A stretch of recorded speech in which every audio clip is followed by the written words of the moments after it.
All right, good evening, everybody. Welcome back to the Mussar Masterclass, Series 1.2. It is a thrill to be here with all of you. We have a nice crowd here in person, a nice crowd online, and it really is a special time for us to learn and really perfect our traits. Now, this time between Pesach and Shavuot is a very auspicious time because our sages tell us that these are the 50 days leading up from Passover to receiving the Torah at Mount Sinai. It was 50 days when the Jewish people left Egypt all the way till we stood at the foot of Mount Sinai. It was 50 days. And these were 50 days that were perfect timing to become a vessel that could receive the Torah. Torah is not an intellectual challenge. That's not the purpose of Torah. Torah needs to have a vessel within which it can live. Our vessel is our character, our midot. And if our character isn't up to par, then the Torah doesn't have a vessel to live in. That is the purpose. That is the goal of working on our character, working on our traits. It's to perfect the vessel so that the Torah can reside in it. Our sages dedicated these 50 days leading up to Shavuot as special time to work on our traits. And every day, our sages would take one trait and work on it, one trait at a time, not to rush. So we're going to talk about one trait tonight, and this is a very special trait to me. It's the trait of kindness. Now, some people would call it, there are many names that you can call it, but we'll give it the Hebrew name of Chesed. What is the trait of Chesed? Kindness. So let's go to what we always talk about in all of our traits, is going to the root of the word. What is the root of the word Chesed? Chesed comes from the word chas. Chas means to be concerned for. When someone is concerned for another person, you know, the Torah tells us, Torah in Deuteronomy brings a verse, and it says that a person should do acts of kindness, de machsoro. I'll bring you the verse right inside.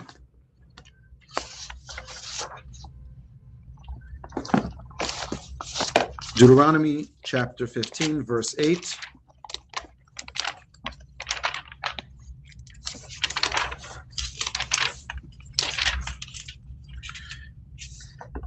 Hishamer lecha, guard yourself. Pen yeh davar im levavcha, blial lemor.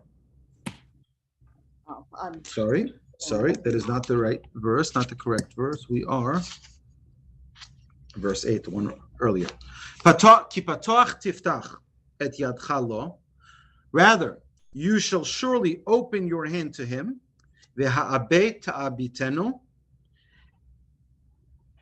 You shall surely lend him sufficiently, de machsoro, sufficiently for his need, asher yachsalo, whatever is lacking to him. That's a verse, Deuteronomy chapter 15, verse 8.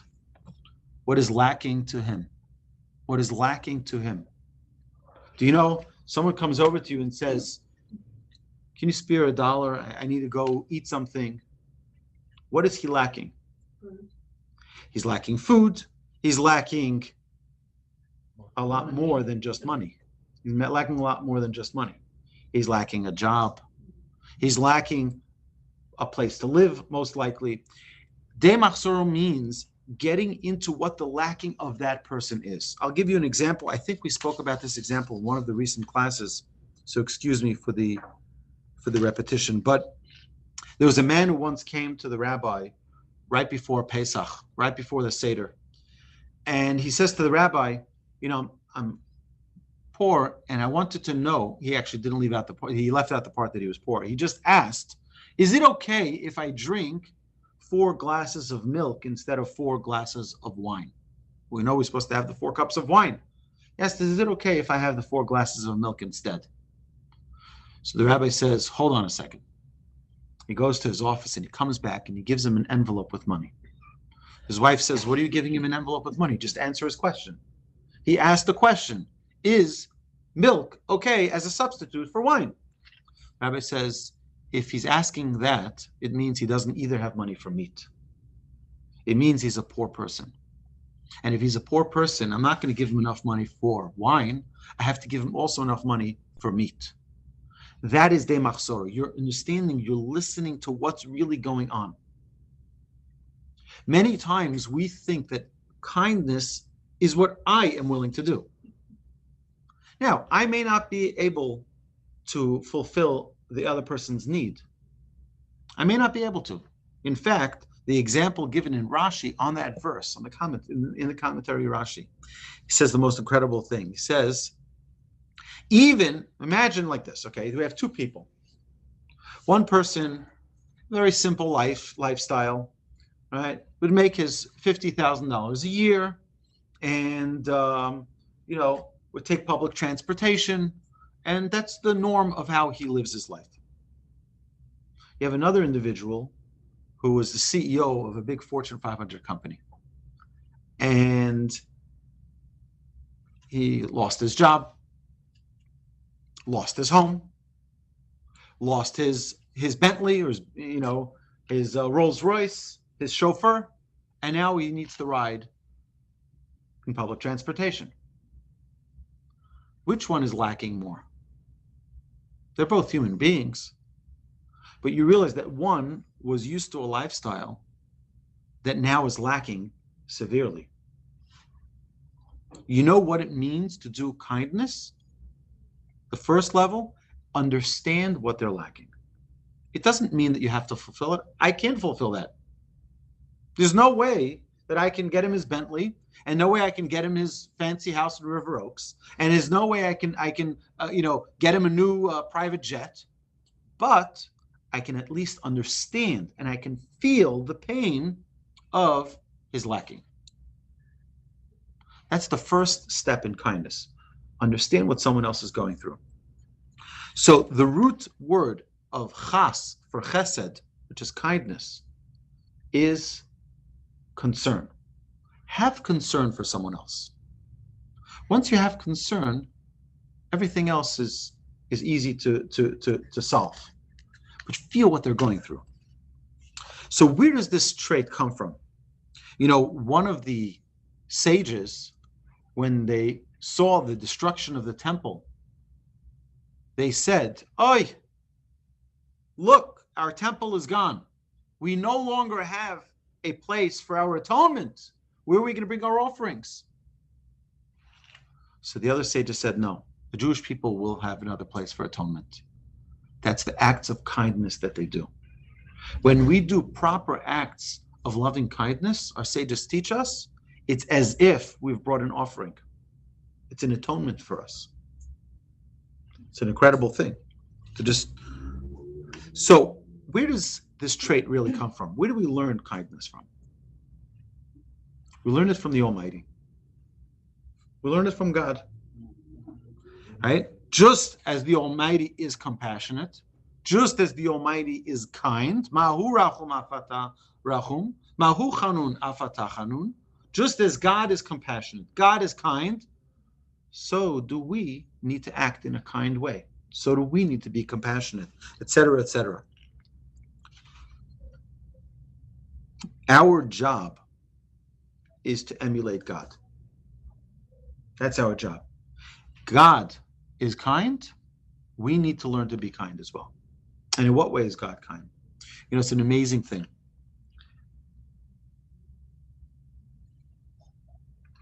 We talked about walking into the supermarket and seeing the coloring book of God.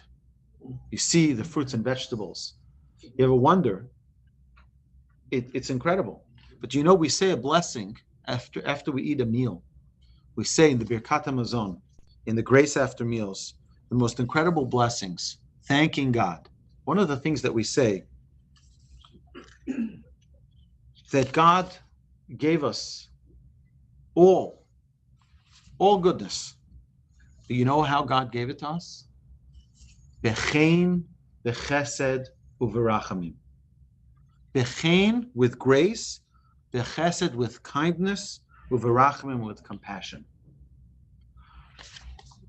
Understand that every one of our fruits didn't have to taste unique. They didn't need to smell unique scent, aroma. They didn't need to feel a different texture. But if you realize every single fruit on planet Earth has a different smell, has a different shape, has a different color, that's unique. God could have made the superfruit. It's all black, it's a square, boring. You go to the store and you get your 2 superfruits and you're good to go. And it gives you all the nutrition. No. God wants you to have the beautiful bananas and the peppers and every single fruit and vegetable is special. It's unique. You know why? It's like for Mother's Day, I told my children, I want you to go buy balloons for mommy. And when I buy her flowers, I don't just go buy flowers. I'm standing over there like I'm some, green thumb specialist here. I'm looking which flowers looks the best and which shade and what color, right? And everything, which is the freshest. Why? Because when you're expressing love, it's not just a simple thing. When you're expressing love, you want it to articulate your expression. You want it to be the most beautiful possible. When God expresses his love, which is with his kindness, how does he do it? In the most beautiful manner.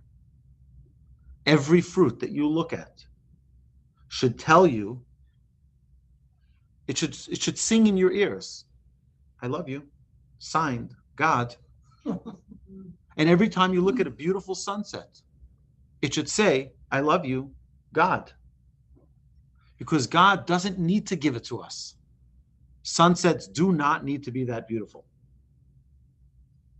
Why does God give it to us? Because he loves us. He's kind to us. He's gracious. He's compassionate. And that's what we are trying to do. So,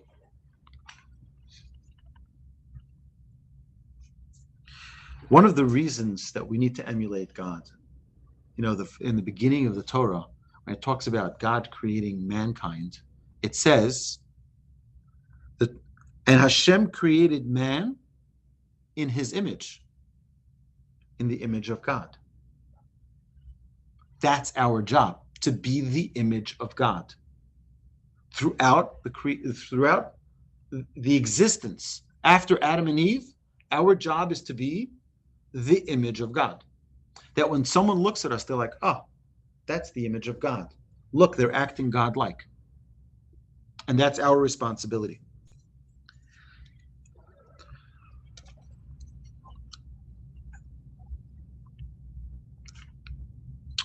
So let's understand, on a very simplistic way, if we were talking about the act of kindness, we would just talk about different things we could do. Volunteer for the homeless shelter, and volunteer for the Meals on Wheels, and volunteer visit at the old age home, and do things like that. Is that the only way we can do acts of kindness? So acts of kindness come in amazing ways every single day in our lives. The first way it happens is in our home. Kindness begins at home. It's the people you live with. It's your spouse, it's your children, it's your parents, it's your neighbors, it's your friends. Of course, it's with yourself as well. You have to take care of yourself. But kindness is not necessarily what we do, it's how we do. It's not necessarily what you do, it's how you do. An example for that, in the blessing that Jacob gives his children, it talks about Yisachar Chamor Gorim. It talks about Yisachar, that he is like a donkey. A donkey carries a burden. And then it talks about, different animals, and it compares them to their hard work and to their virtues. And when it talks about the donkey, it says, Luben Shinai Michalav. Its teeth are white from milk. Actually reminds me of a story the Talmud says. It's about always finding the good. So this rabbi, one of the great Tanaic sages, was walking with his students in a forest, and there was a terrible odor. So the students see, oh, there's a stinky carcass of a donkey. But the rabbi said, but look at its beautiful white teeth. You can see the stench. You can smell the stench, right? You can express it because you see it, right? Or you can see the positive. It's just a side note. Our sages tell us, the white teeth, what is this talking about? Our sages are teaching us a very important lesson here. And that is that when a poor person comes to your house, more than they need the glass of milk, which is the charity that you give them food to eat, you give them something of sustenance. They need to see the white of your teeth. They need to see the smile, see your heart, your love. And I try to act this way. When we have people collecting charity from all over the world, they knock on our door, I always have them sit down. Come sit down. And sometimes they're like, I have to run. I'm like, okay, you don't have to sit down, but you're welcome to. Come, have something cold to drink or something hot to drink, whatever it is that they want. And 99.9% of the time, they end up sitting there and like, oh, I needed this. I needed to just stop a second. I needed to talk to someone. I needed to get a cold drink. Can I use your restroom? Suddenly, they realize that they need to be human as well. And it's a good thing to remind them that. But more than people need the $1 or the $20 that you're going to give them, they need the smile. They need to know that someone really loves them and cares about them. They say that finding someone a job, giving someone fish will feed them for an hour, but teaching them how to fish will feed them for a lifetime. Right? Giving someone a job, introducing someone. Oh, you need a job? Let me help you. Let me network for you. Let me introduce you to someone. That can do much more than just here's a handout. Nobody wants a handout. It's an interesting thing. Rabbi Dessler, the great Rabbi Dessler, he has a very famous booklet on kindness. It's called Chesed. I would say the notes on Chesed, on acts of kindness. And he says there are two types of people. There are givers and there are takers. And at every single wedding that he officiated, he would say that as long as this couple are givers, they'll be successful. The minute they become takers, happiness is beyond them. The goal in our lives, is to be givers. It's a very interesting thing, is that when a baby is born and we give a bris to the baby, or when the girl has her baby naming and they have a kiddush, we always say the same blessing for the young. And that is they should merit to Torah, to chuppah, and ma'asim tovim. The Torah, the study of Torah, to live a life of Torah. Chuppah, to canopy, to find their proper mate, and ma'asim tovim, and good deeds. The order doesn't seem right. Right? It doesn't seem right. First Torah, then good deeds, and then canopy. Sages tell us, when it really counts, the acts of kindness, it counts once you get married. That's when you learn about real kindness. I remember speaking to my rabbi many years ago, and we were talking specifically about this trait. And he gave me a trick question as to where is my biggest priority when it comes to kindness. And I told him, I don't know if this is the wrong answer. I said, but I think it's in my home. He says, oh, very good. Now we can continue. Right? People think, oh, I'm going to be a big community person, but neglect my family. I'll help and I'll volunteer and neglect my children. No. Your number one obligation of kindness is with your own family. Well, it says also it should be for yourself first, because if you don't take care of yourself and you're unhealthy, you won't be able to help other people. But the goal of every person should be to become a person of kindness for themselves, for their family, and then for the world. Torah, chuppah, ma'asim tovim, reminding us that the chuppah is just the beginning of the good deeds, of the acts of kindness. That's when every single day of our lives needs to be. I tell young guys when they're dating and getting married, I said, you have to start thinking in twos. You used to think of yourself, I need one Coke. That's it I need, right? Start thinking in twos. Everything in twos. All right? Find out what it is that your significant other likes and make sure that you have plenty of it. Right? She likes a certain drink, so when you go shopping, no such thing, or at least it shouldn't. It shouldn't be that, oh, I forgot, I wasn't thinking. No, you have to think in twos. There's another type of kindness, and the other type of kindness doesn't cost you a dime. It's a smile. When you go in, I was once with a friend of mine in the elevator. You know, sometimes you go into an elevator in one of these office buildings and everyone's rushing to work and everyone's all proper and this one's holding the newspaper and this one was with their back and now everyone's with their phones. And it was like this like silence in the elevator, like awkward silence. And he says, "Oh, good day to everyone." And everyone started smiling and laughing. It was like suddenly it changed the whole environment there. It's, you know what, just a smile can change everything. In fact, it's not only because God smiles to us all day, like he did to me this afternoon, I mentioned earlier, but the smile has unbelievable impact in sales as well. If you're a salesman, learn the art of smiling. Because nobody wants someone who's miserable to be their salesman. You want the smiley, happy person. The person, even if it's just a person who's going to say, have a great day, right? And here, take your bags and go, right? The other person is giving you, it's just a cashier. But one does it with a smile. And in sales, they will say that when someone calls a company, I've seen companies do this actually, and they pick up the phone with a smile, and they don't just say, hello, this is, Red Rock Construction, how can I help you? Right? No. And they pick up with a smile. And you say something special, something unique. So this company I heard say, they pick up the phone, they go, Red Rock Construction, how can we make your day beautiful?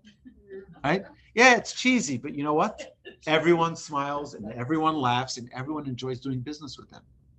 That smile is free. It doesn't cost you a dime. And you know what? Every person loves being smiled to.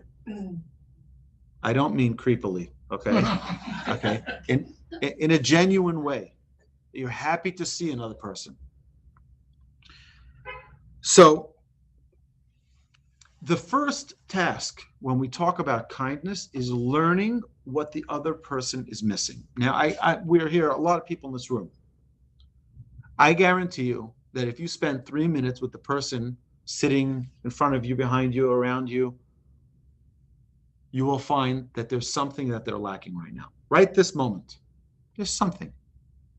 It could be a pat on their back. It could be a hug. It could be a compliment.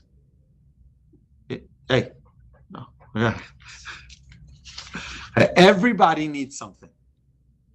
Everybody needs something. Find out what that is.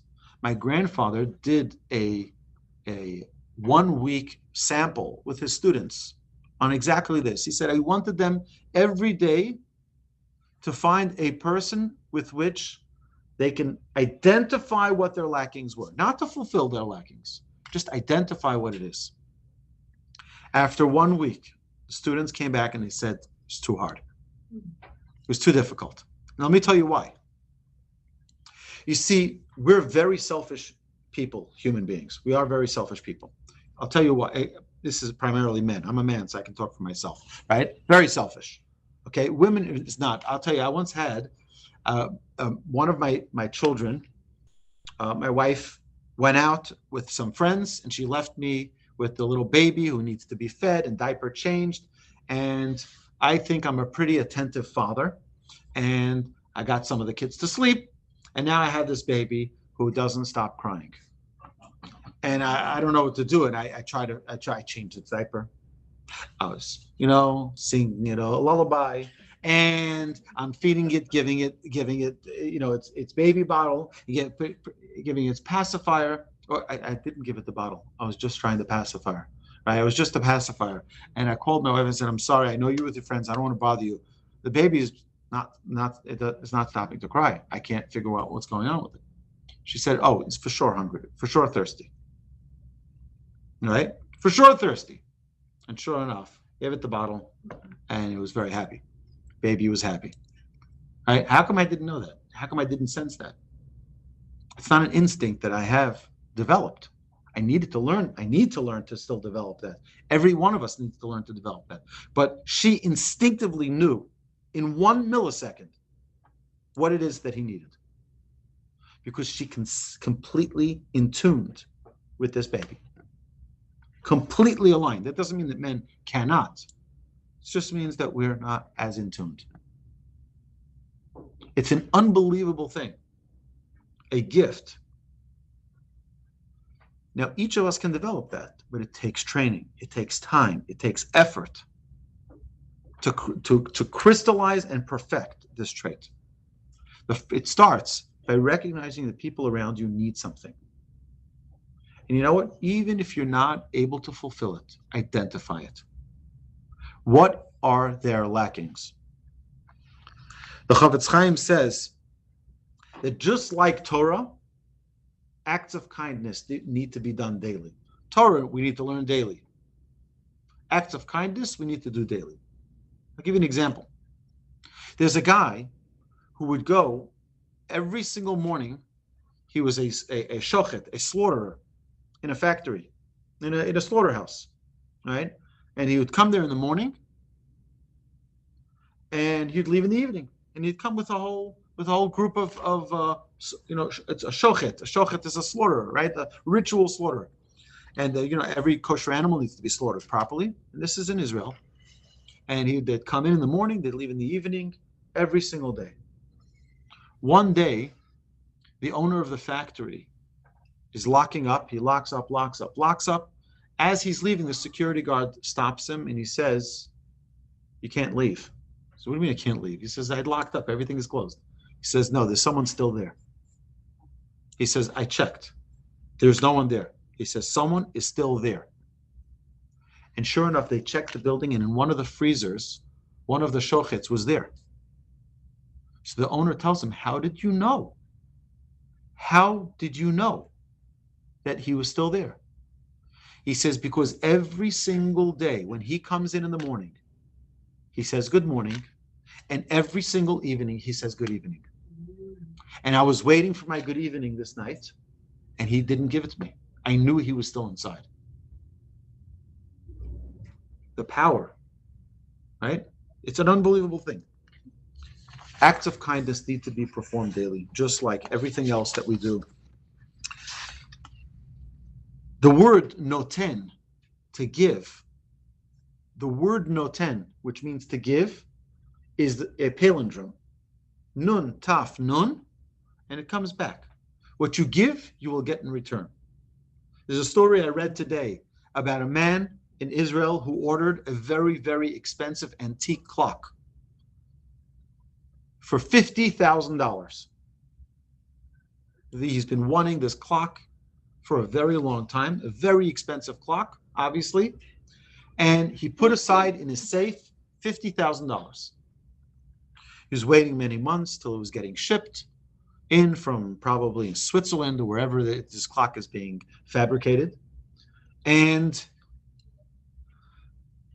he gets a phone call. Your clock just arrived in the shores of Israel on the boat, and we're ready to deliver it. He says, I'm actually right now in China on a business trip. When I get back, I'll be ready for you to deliver it. Hangs up the phone. A second later, he gets another phone call. What's that other phone call? Other phone call is someone says, there's this family that lives in Bnei Brak, and the family is a young family, several children, and their house had a big fire. and they didn't have insurance, and there's $100,000 of damage. Can you help? Can you help? So he's thinking, clock or help? Clock or help? Going back and forth. Clock or help? What should I do? So he says, help. Calls him back. He says, sending you $50,000. Okay. 3 years later,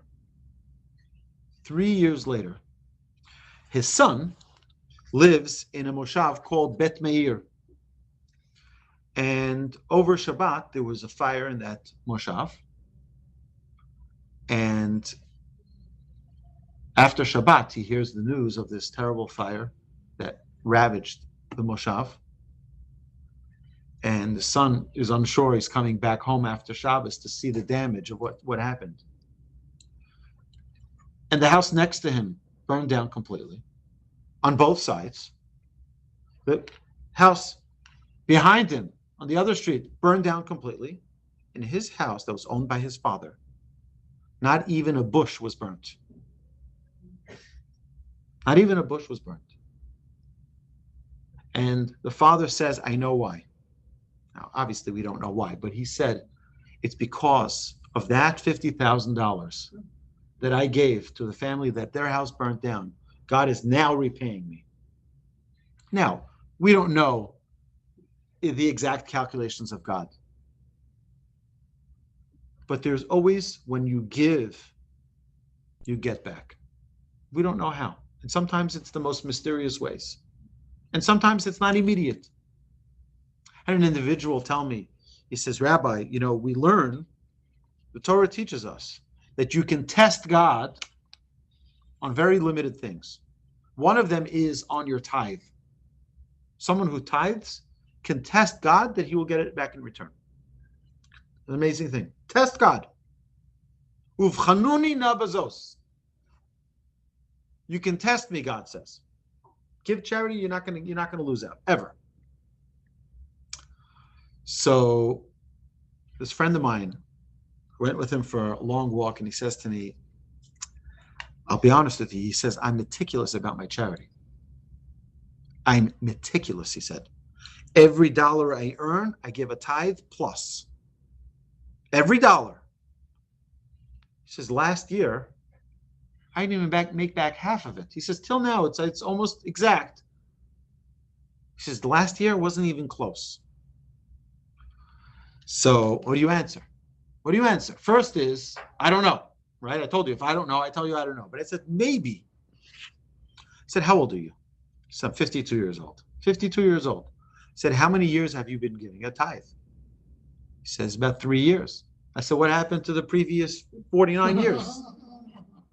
Right? Maybe you're doing catch up. That's a possibility. But number two, is it possible that God doesn't have to answer you when you want him to answer you? Maybe he's going to answer you next year or in 5 years or in 10 years when you need it much more than now. So this is not a class about charity, but it's the idea that you will never lose out by the kindness that you do. Never, ever. You will never lose out from the kindness that you do. So Chesed education, kindness education begins at home. Teaching your children to do acts of kindness. I'm considered a great privilege to be married to my wife. My wife comes up with the greatest ideas. One of her ideas was that, it gets extremely hot in Houston in the summer. Now, in our neighborhood, no one's driving on Shabbos.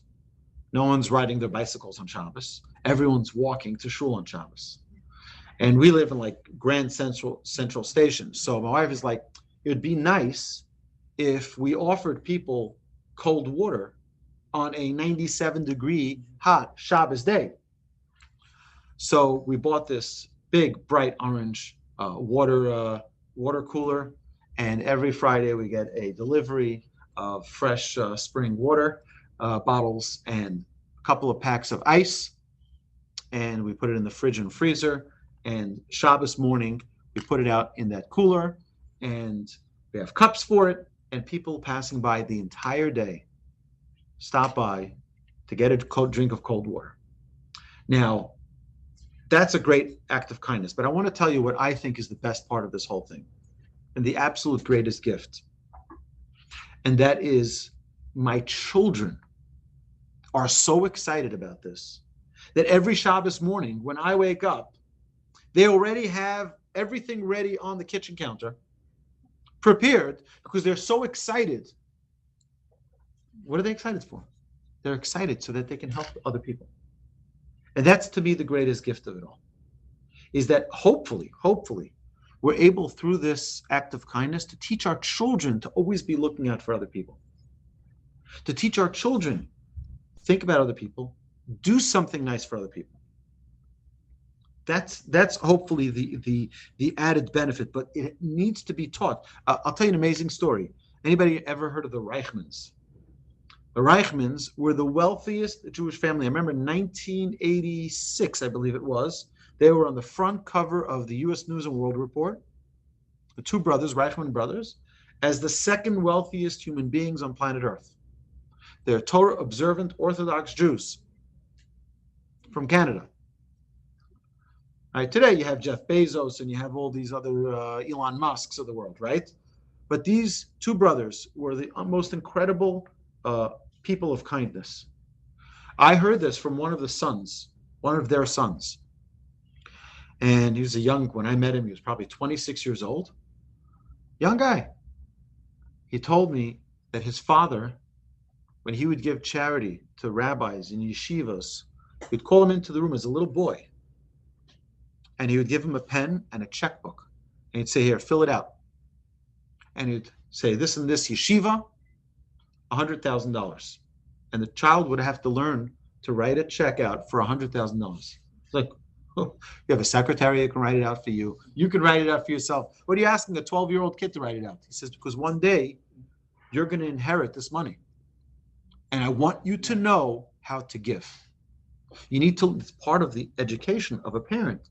Teach your child, especially a child that comes from such financial blessing. Teach the child how to give.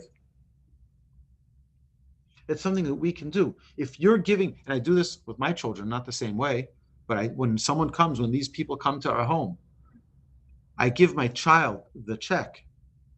I say, here, give it. I want them to learn. Be a giver. Be a giver. Practice that muscle of being a giver. We have to find ways to do something completely selfless, where you have no benefit in return. Many times we like to do kindness where I get a return. It's my child's school, so I'm going to do something for my child's school because it's my child's school, and I appreciate what they do for me. There's a return. I'll tell you an amazing story. I was here in Houston about 16 years ago, and I went, the Shalom Zachar is the celebration that you have the first night of a baby boy's life. There are many reasons why we can get into it a different time. So I went to a family's Shalom Zachar, and there's someone walks over to me. He says to me, Are you Wolbe? I said, yes. He says, oh, I know you. I know your father from when he says, I remember you when you were a little kid. Thank you. He says, we were talking. He says, I need to tell you a story. I've never told a story to anybody. And if your father finds out that I tell you the story, he's also going to be very upset that I tell you the story. He said, I used to come. He runs an orphanage for girls in Jerusalem. So he'd come to the United States, and the first time he came to the United States on one of these fundraising trips, he didn't know where to go. Where should he go? Where should he stay? He doesn't know anybody in America. Someone gave him my parents' number. He says, call them. They'll have you happily. So he comes, he stays by my parents' house, and they hit it off. And then every year after that, he comes and he stays by my parents' house. So one year, and my father was a simple businessman, not a very wealthy man. Always lived a very simple life, still does. And one year, my father gives him a very large check, very large. So he looks at it and his eyes almost pop out. He says, are you sure you can afford this? He says, no, I'm definitely sure I can't afford it. He says, but I made a promise that if a certain business deal goes through, I'm going to give a large sum of money. I think it was a certain percentage of what he made, which was a lot. I'm going to give it to charity. It was a very large amount. She says, why are you giving it to me? He says, give it to your shul, give it to your children's school, give it to something. He says, I'm going to give it to my children's school. The next year, they're going to call me up and say, oh, we'd like you to be honored. We'd like to, and they go to the shul and they're going to say, oh, we have a big award to give you. It's going to become, he says, your organization is an orphanage. Your organization is in Jerusalem. Hopefully, no, not me and not my family will ever need your institution. I don't want to have any return from this. I don't want it to be a tit for tat. I want it to be a completely selfless giving. And don't expect this next year. And don't tell anybody that I ever did this. So this happened probably 25 years or more before I heard the story. Of course, you can imagine right after Shabbos, I pick up the phone and I call my father. I'm like, aha, is this true? Is this true? And he says, who told you that story? He was very upset that the story had leaked. But that, I think, is a great example of how we don't give because we benefit. Give selflessly, completely selflessly. You know why? Because God gives selflessly. How many times does God give us and we don't even say thank you? And he keeps on giving. And he keeps on giving. Nonstop. And it's not if how many times have we had this? Have we seen this? Oh, they better not ever come ask me for money. If that's the way they say thank you, right? You've heard that before, right? You don't say thank you, you're not getting again. God doesn't say that. God doesn't say, oh, you had lunch yesterday and you didn't say thank you, you're not getting dinner. Doesn't say that. He's gracious. He's kind. He's compassionate. Because God knows he loves us. And he knows that one day we'll get it. One day we'll understand. And by emulating God, we learn a little bit of what it means to be great. Learning to be a giver, you will gain an appetite for giving. And you'll want to give endlessly. It's such a, I know a family. I've mentioned this family many times in the past in these classes, but it's a family that doesn't know how to survive without giving. They're such amazing givers. It's an unbelievable thing. Givers and givers and givers. That's it they know how to do is give. So I recently was in Israel in the beginning of the month of March. I was in Israel to visit my two children who are learning in Israel this year. And it was an incredible trip, very short trip, but an incredible trip. So before I went on this trip, I spoke to a friend of mine in Israel. He says, oh, you're coming from America. Can you do me a favor? I need this and this from duty free. They only sell it in duty free. Can you please, before you arrive here, pick one up in duty free? I'll pay you exactly what you paid, even more, whatever it is. I need this product. Okay, I said no problem. Sure enough, I was in duty free. I got them what they wanted, and I get there, and I call him up. I say, "Hey, how are you? Where can I drop it off?" He says, "No, I'll come pick it up from you."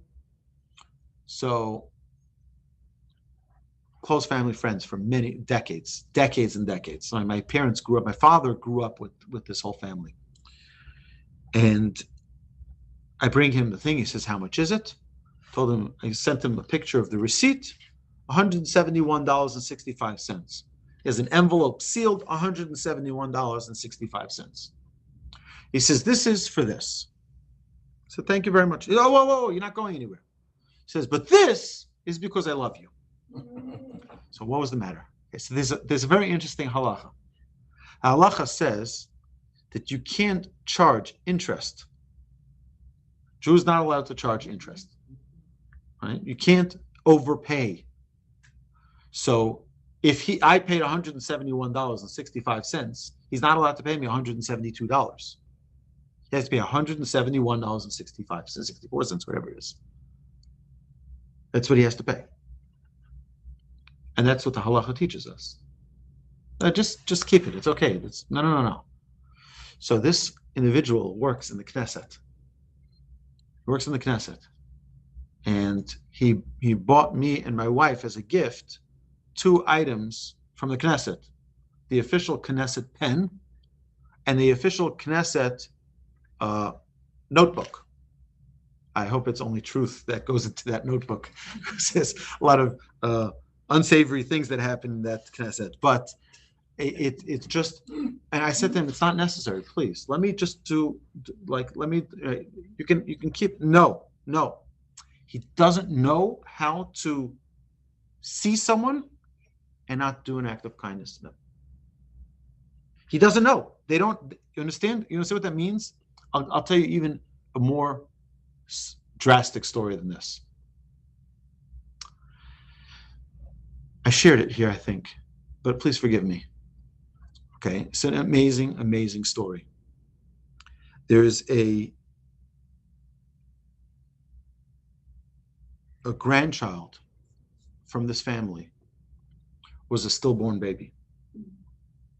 And a stillborn baby, you still have to give it a bris, and you have to give it a funeral and a burial, as you do for anyone else.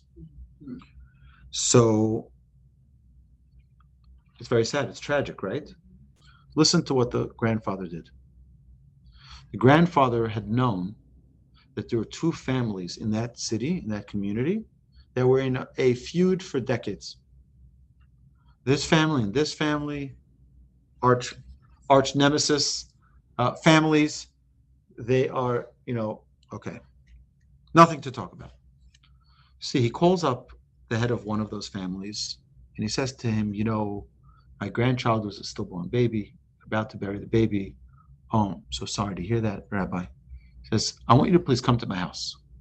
Okay, sure, whatever you say. Calls the other family, he tells them the same thing. Sure enough, they both show up on the doorstep of the rabbi, and they're looking at each other. Does the rabbi not know? Does the rabbi not know that we don't talk? That the rabbi walks out of the house with this baby, lifeless baby, and he turns to the 2 of them, and he says, this baby is going back to the world to come, not having done a single mitzvah. I want the 2 of you to make peace, and that be the baby's mitzvah. And they made peace. That is the greatest kindness. Someone is in such tragic loss, and the only thing he can think about is, how can I help someone with this? How can I bring kindness to this world? That even with a tragedy, he can't help himself. He has to do some act of kindness for someone.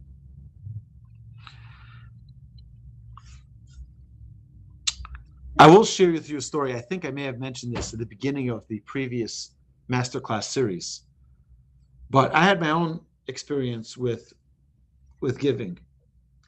When I came to Israel, I was teaching a class on kindness, on being a giver. And I realized very quickly that I was far from a giver. I gave a class on it.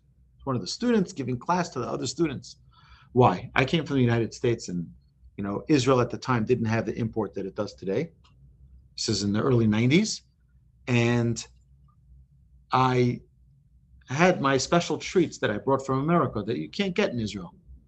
So I had that in my locker, in my room, and I'll check the hallways, nobody's there. room, nobody was there. I'd open up my locker. I'd take my stuff, right? My treats, close the door, lock it, eat it, nothing happened, wipe my face, and I'm good to go, right? And then I'm thinking to myself, you're the same guy who spoke about being a giver just yesterday. You're such a hypocrite, right? You're not keeping what you teach. So I said, okay. I made a deal with myself. From now on, in order for me to eat any of my treats, I need to give to 2 people. So now it was the opposite. I'd go into the hallway. I'm like, come here. Like, what do you want? I'm like, just come here.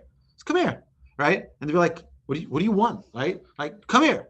And I would open them. Their eyes would pop out to be like, whoa, right? I'm like, please have some.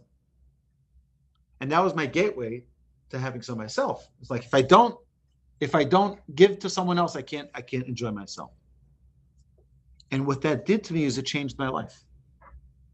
It transformed my life, because it taught me that it was like building up this muscle. I need to give in order to enjoy from anything. How can I give?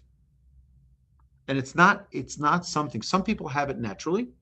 Some people need to learn it. Some people like myself, you need to, it's like you pick up weights, right? It's not going to be easy the first time or the second time or the third time, but eventually you build up muscle.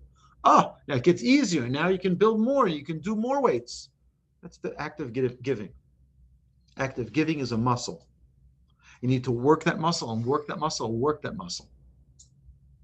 And then you get stronger and stronger with it. And even if it makes no sense, practice giving. For what? Practice it. Just give. To always look for opportunities to give. Right? And now, it's an amazing thing. I was once listening to a lecture. One of my rabbis was saying such an interesting point. He says, people have a blockage when it comes to money and giving. See, if someone knocked on your door and they looked like a presentable person, they didn't look like they were homeless off the the underpass, right? And they came to your house and they say, I'm sorry, I'm coming into your house like this, but I haven't eaten in a month, right? And I haven't slept. I'm just like, take them in and say, here, come, let me give you something to eat. And if you see that they're reliable, they're clean, it's like, come, let me throw a steak on the grill for you. Let me give you a beer. Right? It's like you hope you become kind. Let me take them as an act of kindness. I'll do this for them. Right? Anybody ever done that? My mother's done that. I'll share with you a story about my mother. My parents were in Israel, and one of my siblings had a baby.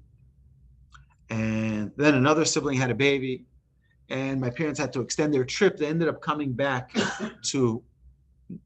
home to New York on a Friday morning. I called my mother, welcome her back home. She's just getting back home. I said, oh, so I'm sure you're having a quiet Shabbos. She says, quiet Shabbos? We have 18 people this Shabbos. I said, 18 people for Friday night? She says, no, 18 people sleeping in the house this Shabbos and eating every meal with us. I said, can't you take a break? Listen to what she said. I have a quote. She said to me, Hashem gave me the opportunity to do an act of kindness, and I'm going to push it off. I'm going to push off the opportunity that God gave me. She has every reason in the world to say, you know what, it's really not a good time. But if you live in the frame of mind that God is giving you an opportunity to do an act of kindness, how can you let go of an opportunity? My father had triple bypass, and he was all sedated. And finally, he starts regaining his consciousness. And he's back in the recovery room, and he sees his phone is ringing. So he picks up his phone. Hello? Yes, Mr. Wolbe. I got your number from someone. He wants to know.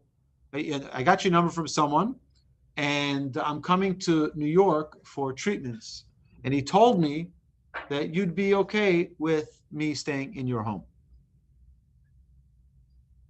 My father was like, sure, come right over. Right? He didn't tell him, I'm here with tubes in my mouth and just wait. Right? But that's because I grew up in a home, really, where my parents don't know how to say the word no. And that kindness is an enormous gift and an opportunity to hopefully be godlike. To be godlike. To emulate God in everything that we do. So to do this, we're going to need to get out of our comfort zone sometimes, because kindness doesn't always go by our watch. It doesn't always go how I want to do it. I'll give you an example. Well, I can volunteer for your organization, but only between 2:30 and 3 o'clock on Wednesdays. Well, at 2:30 and 3 o'clock on Wednesdays doesn't work for us, ma'am. So I'm going to find another organization who cares about my, that, right? And you've heard that before, right? Yeah, right. So the idea is that kindness doesn't go by me. Kindness goes by thee, right? What do you need? What do you need? How can I help you? And to find ways to be there for other people. So, yeah, Chesed, we talk about doing acts of kindness. But how do we do those acts of kindness? Those acts of kindness when it doesn't fit my schedule, when it doesn't fit my budget, when it doesn't fit my preference, when it doesn't fit my convenience.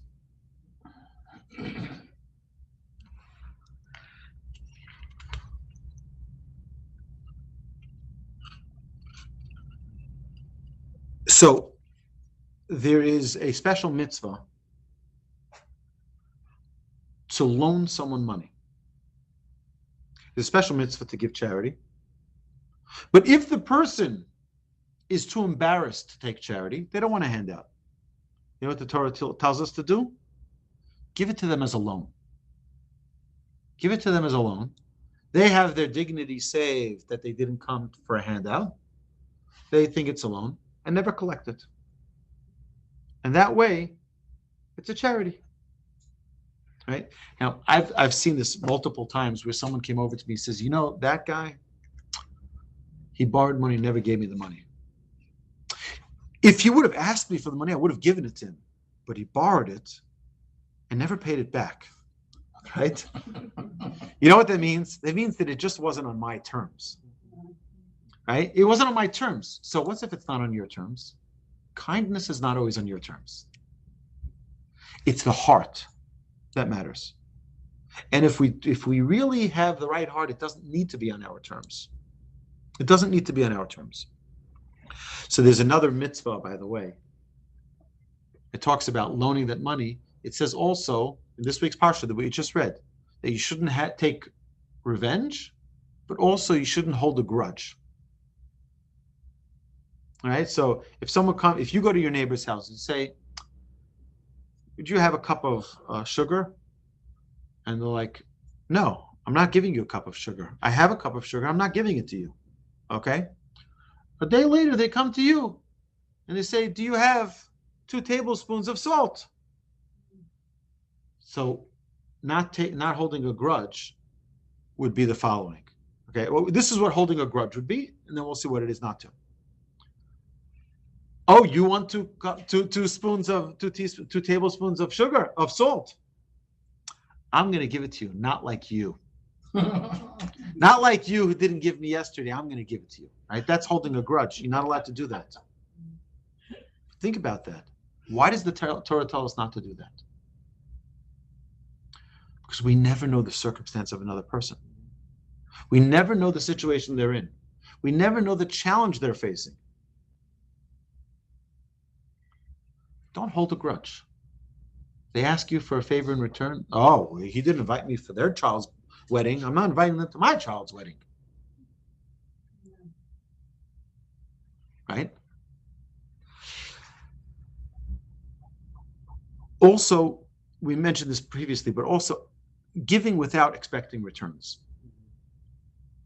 Giving without expecting returns. Right? Without the name on the wall, without the recognition, without the big posters and the big notices and with the big announcements and, So why does the Torah want us to be givers? Think about this for a second. We talked a lot about being givers. Why does God want us to be givers? It's an amazing thing. It goes a little bit with what's going on in current events, but we're not going to talk about the current events part. What is really ours? Nothing.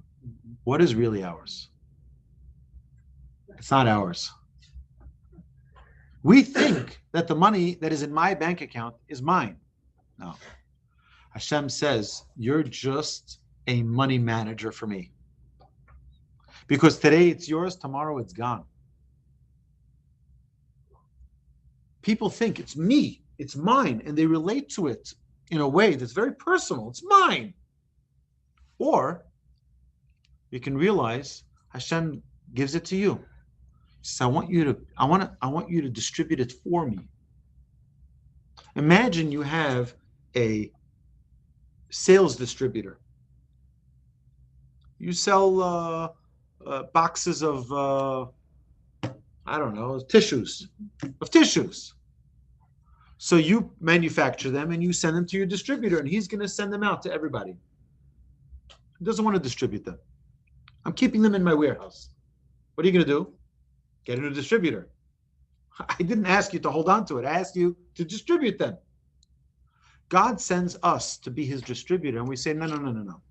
I'm going to hold on to it. I'm going to hold on to it. I'll tell you an amazing story. There's a man who's a very, very wealthy businessman from California. And he gave a big speech once, and he said, I want you to know something. There's a promise that's given in the Torah. There's a promise that's given in the Torah. If you give, you'll get more to give. He says, I don't understand. I have many friends who were very, very successful, who gave a lot of charity, and they didn't get more. They lost their fortunes. Is that the promise? Is that the promise? He says, and me, I was wondering, why did God keep on giving me more? So it's a real question to ask. And there are many people who have asked this question. And they've asked it of great rabbis. How come you see people who are wealthy, who are very charitable, and they lost their wealth? And yet you see other people, they keep on, their success keeps on giving. See, he says, I want to offer my own answer. He says, because there are people who do selective giving. They give selective giving. You'll accept my child to your school, I'll give you money. You're going to take my daughter into your school, I'll give you money. Oh, this is the shul my cousin goes to, I'll give you. Torch in Houston? What do I have to do with Torch in Houston? You don't mean anything to me, right? I'm not giving you anything, right? He says, but there are those who give indiscriminate giving. They don't only give what they get, what they receive from. They give to everyone. Because imagine you had your secretary who gives out the checks for you. You tell them, send $50 to this one, $100 to that one. You tell them who to give out the money to. And then you find out that there are some people that they're not giving to. Because this one curries favor with them. And this one helps their child out. This one helps out their friend. And they start playing favorites. Is it their money? It's my money. You don't pick favorites with my money. You don't pick favorites with my money. We are the distributors of the Almighty. Everybody is God's children. Yeah, you can choose, some you give more, some you give less, but you give everyone. They're all his children. And it's an unbelievable perspective to always, and it's a blessing that we bless people, to always be the giver. Should be blessed to always be the giver. It's a remarkable thing that we're able to give. And giving doesn't always have to be with money. My rabbi, I was once, anyone who's ever been in Israel, those buses are quite something. Those buses come and go very, very fast. And if you're not at the bus stop at the second that they pull up, you missed it. So one time I had a miracle. I was rushing someplace, and the bus, about 50 feet after the bus stop, stopped, opened the doors, and I ran to that bus and I made it. Wow. It's like a miracle. It never happens. I get on the bus, and who's on the bus? My rabbi. My teacher was on the bus. I get in, and he sits me down. He says, I told that bus driver that if he doesn't stop for my student, right? That's my student, you better stop for him. So he stopped. I think that's an act of kindness. Yeah. Because you know what? And it doesn't cost him anything. It took an extra second, 2 seconds. But it's thinking about someone else. It's thinking about someone else, going out of your own comfort zone to assist someone else. I have a lot of stories I didn't get to. It's interesting that the Talmud in Tractate Eruvin says an amazing thing. It says that you can tell about a person in 3 ways. You want to know? You want to learn about a person? There are 3 ways. Look at 3 different qualities, 3 different actions, and you'll know everything about them. Kiso, their pocket, how they give. Koso, their cup, how they are when they're drunk. Kaso, how they are when they're angry. You want to know a person? Look at how they act. But think of the first one. Kiso. It's not that they give. It's how they give. Look at how someone gives. There are people, there's a guy who comes to me before every holiday. He came to me right before Pesach. He came over to my house. He says, are you busy with anyone? I'm like, no, it's perfect timing. He says, I'll be there in 5 minutes. Comes over and he pulls out $500 cash, puts it in my hand. He says, I want you to distribute it to someone who needs it. No one should ever know I was here. Doesn't want anyone to know. Just give it out for me. I want someone's Pesach to be special. That we have the most kind people. Abraham, it's an amazing thing. It says, Vayita Eshel, and he planted an orchard. He had guests coming to his house. Abraham, his tent was open on all 4 sides. Vayita Eshel, he planted an orchard. Our sages tell us, you know what Eshel means? Eshel means Achila, he gave them to eat. Shtia, he gave them to drink. And Lina, he gave them a place to sleep. Our sages tell us, no, the Lamed, the 3rd letter from Eshel, is for Leviah. He walked them out. He escorted his guests out. Our sages tell us, even more so, that if someone doesn't walk their guests out and they're missing that Lamed, what's left? Aish, fire. The risk of danger in their home. So my rabbi asked the following question. He says, I don't understand. You invite someone into your house. You give them to eat. You feed them good food. You give them to drink. You pull out your bourbon. You treat them nicely. You give them good drink. And the only thing that lacks is that you didn't walk them down the block. You didn't walk them out the house. And you're in danger of your house burning down as a punishment for not walking them out? Because instead of having Eshel, it should be a beautiful orchard. You have Aish. Doesn't make any sense. He says such a beautiful thing. He says, when someone comes to your house, I feel embarrassed. I need to come eat by you. I need your handout. I need your kindness. Right? They feel a little bit, I don't want to come to someone else feeding me. Someone else has to provide for me. Not a charity, but it's like a person could feel uncomfortable. But when you walk them out, they're like, wow, he really enjoyed my company. He wants to spend every extra second with me. So you take the aish, which is the embarrassment that they might feel, and you make it into a beautiful orchard. Now they feel so good. They feel so happy and so comfortable that, wow, they walked me out. It's not that your house, God forbid, will burn down. It's that you're taking away that embarrassment. That's also an act of kindness, a small little act of kindness. So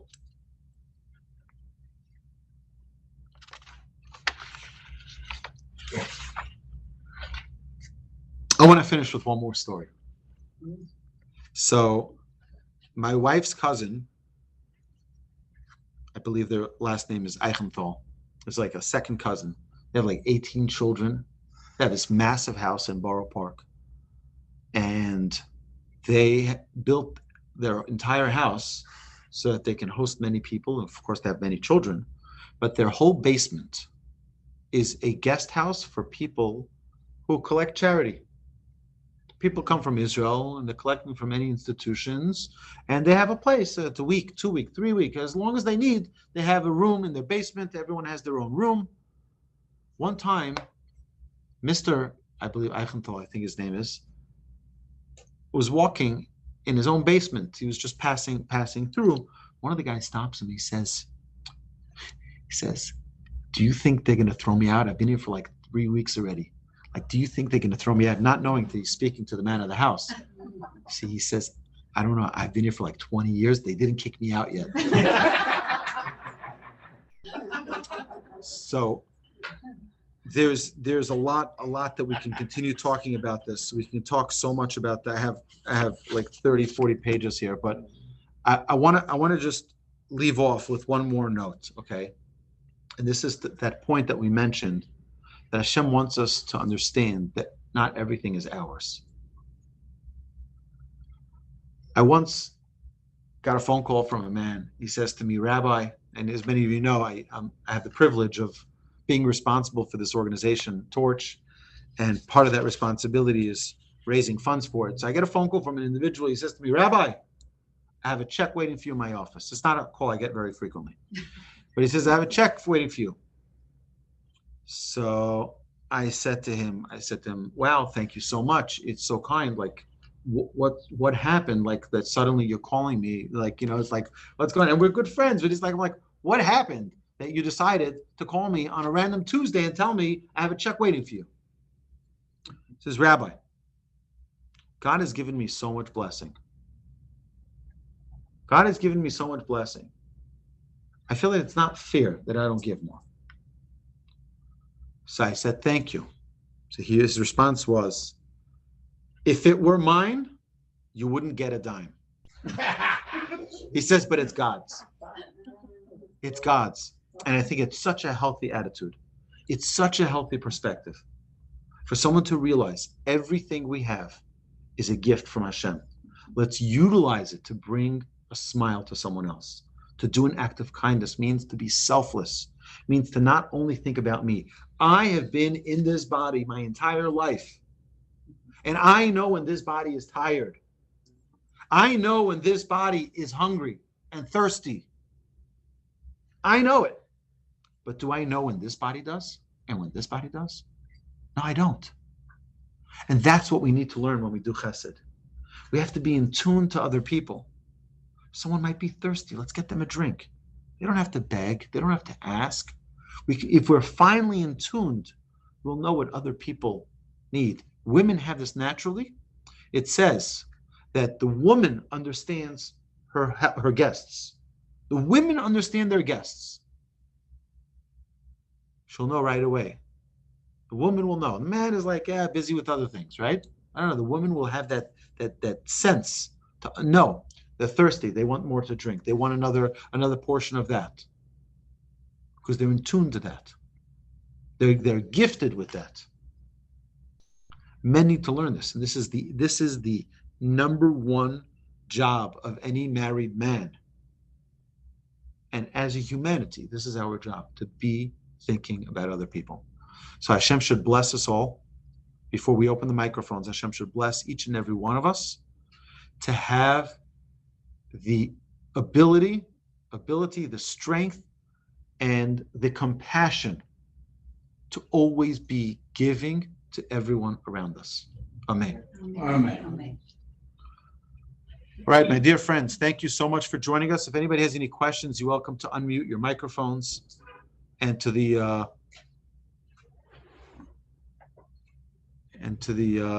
do we have that? Okay, if our tech supervisor can end the recording Rabbi. and unmute the microphones, please.